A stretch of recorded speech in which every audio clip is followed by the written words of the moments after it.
my ducks, my swans, welcome to the pond. You can't blame the lottery people because you spent all your fucking paycheck on one lottery ticket and this shit didn't hit.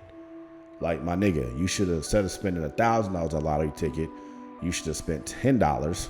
You should have put $100 into a Roth IRA that you should be contributing to every month anyway. Then you should look into like S&P 500 index funds, and then you should have went and bought some stocks. And then if you got a homeboy that's selling weed, you should probably gave him some money to work the streets. Then you might have could have went to the casino, nigga, and played blackjack. Like, you could have diversified at $1,000 and increased your likelihood of you getting a return, as opposed to you just focusing on that one thing, which was the lottery.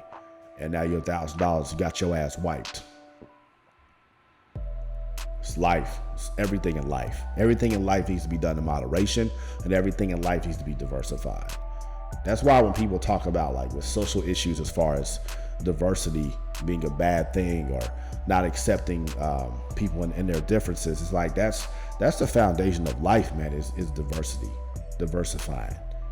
Like, you don't like black people, you don't like gay people, you don't like Hispanic people, you got a problem with transgender, you got a problem with atheists, you got, like, what's wrong with you?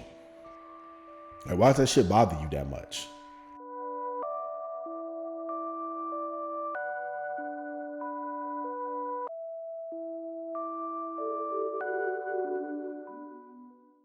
Group82music.com.